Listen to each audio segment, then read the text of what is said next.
Singvad Paniya railway ઓવરબ્રિજની અધૂરી કામગીરીથી લોકો મુશ્કેલીમાં। સિંગવડથી પાણિયાને જોડતો રેલવે ઓવરબ્રિજની અધૂરી કામગીરી લોકો માટે મોટી મુશ્કેલી બની છે।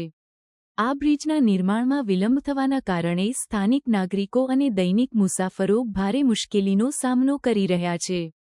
સિંગવડથી પાણિયાને જોડતો રેલવે ઓવરબ્રિજ અધૂરો રહેતા વાહનવ્યવહાર ખોરવાઈ રહ્યો છે। સ્થાનિક લોકો અને દૈનિક મુસાફરો માટે આ બ્રિજ ખૂબ જ મહત્વપૂર્ણ છે, કારણ કે તે શહેર અને ગામ વચ્ચે સરળ જોડાણ પૂરું પાડે છે। પરંતુ નિર્માણ કાર્ય હજુ પણ અપૂર્ણ હોવાથી લોકોને લાંબા વળાંકો લેવા પડે છે, જે સમય અને ઈંધણ બંને માટે નુકસાનકારક છે। બ્રિજના નિર્માણમાં વિલંબ માટે વિવિધ કારણો જવાબદાર છે। અધિકારીઓ દ્વારા નાણાકીય સમસ્યાઓ, તકનીકી અવરોધો અને પર્યાવરણ સંબંધિત મંજૂરીઓ જેવી ચિંતાઓ વ્યક્ત કરવામાં આવી છે।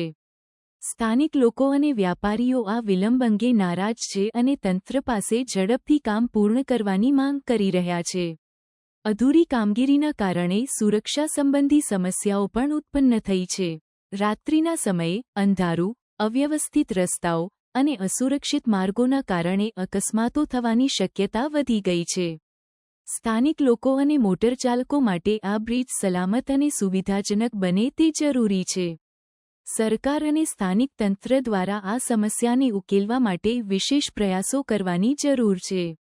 લોકો અને પ્રશાસન વચ્ચે સંવાદ થવો જોઈએ જેથી બ્રિજનું કામ ઝડપથી પૂર્ણ થાય।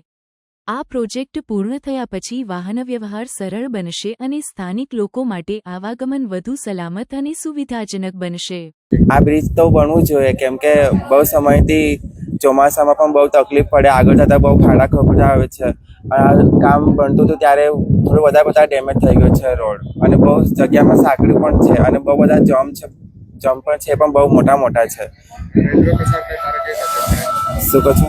રેલવે પ્રસાર થાય છે તારે કેવું તકલીફ પડતી હોય? બહુ તકલીફ પડે છે, કેમ કે અને રેલવે નીકળ્યા પછી બી આ ફાટક બહુ નડે। ત્રણ ચાર ગાડીઓ નીકળે ત્યાં સુધી ઊભું પણ રહેવું પડે બહુ બધી વાર, 20-25 મિનિટ પણ થઈ જાય છે। અમને બનવું જોઈએ, બ્રિજ બની જાય તો સારું ને અમને બહુ ફાયદો રહેશે। અહીંયા રેલવે ઓવરબ્રિજ માટે જે લેન્ડિંગ માટેની લેન્ડ એક્વિઝિશન પ્રોસિજર પેન્ડિંગ હતી એ માનનીય કલેક્ટર સાહેબશ્રીની સૂચનાથી તાત્કાલિક જાન્યુઆરી માસમાં અમે ચાલુ કરી હતી।